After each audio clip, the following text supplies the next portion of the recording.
shore was nowhere to be found or seen. We wanted to go back to dry ground, to the shore.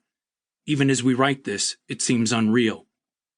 It feels like we are telling someone else's story, not mine, not ours.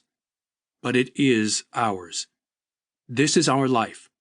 This is our storm. It's our boat. We are in a boat in the middle of a lake. This is our story, and we are sure you have yours. At some point, we all find ourselves in a boat in the middle of a lake. We all find ourselves in water, in a storm, and far from shore. For some, it is the loss of a loved one, a disability, the revelation of an unfaithful spouse, the loss of financial prosperity and security, a miscarriage, and the list goes on. Because you are reading this book, it likely means you are in a storm too. Or maybe you're just finally reaching the shore. We should probably say up front, we are not experts on suffering. Some of you reading this have suffered worse. Your pain is more severe, your loss greater. We don't own the corner on chaos. We're just fellow companions limping along with you, fighting to stay afloat, trying to find our way, and learning to let God meet us and mold us. That's what this book is about. It's about water and the way God uses it and meets us in it. After all, your story and our story, it's all really His story, and it is His work. If you are anything like us, we're guessing you'd love to be back on the shore where you have your footing and it's dry. And yet, as much as we would prefer to be by the lake rather than in it, we wouldn't trade this storm and what God is doing for anything. We say that with a bit of fear and trembling, with humility, but we do mean it.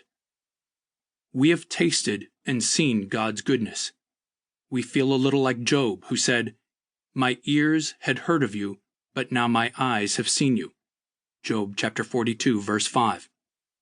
After all, our God is the God who meets us in our storm. And what He gives us in a boat in the middle of the lake is what He could never give us on dry ground. January 17th, 2018, transformed our lives. It was also a turning point.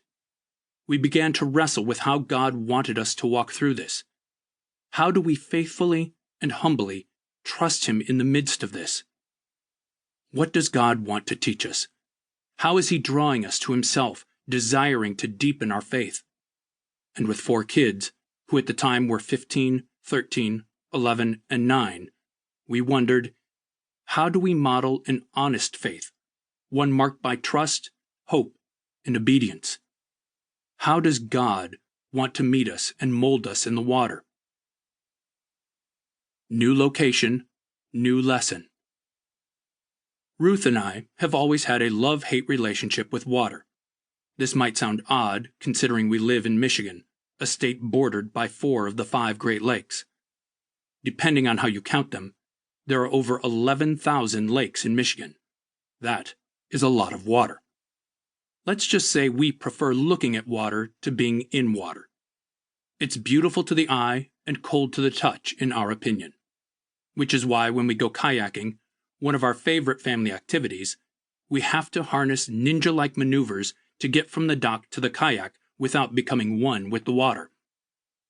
Complicating matters, we have 4 kids who love the water, lakes and pools and oceans, all of it. They love to look at it, be in it, splash in it, and in general, they would be content to just stay in it. Not us. Ruth wears yoga pants to the pool. I wear jeans. When we are feeling extra daring, we roll up our pant legs to mid-shin and dip our toes in the water, slowly. This has nothing to do with modesty and everything to do with comfort. Like we said, we prefer looking at water to being in water. One of my most terrifying memories as a child happened at church camp. As you might expect, it had to do with water. As best I can remember, I was around 10 or 11. Every year, church camp rolled around like a dentist appointment. I knew it was good for me, but I always dreaded it. What elementary-aged boy doesn't enjoy a week away from home in the woods? Everyone else seemed to...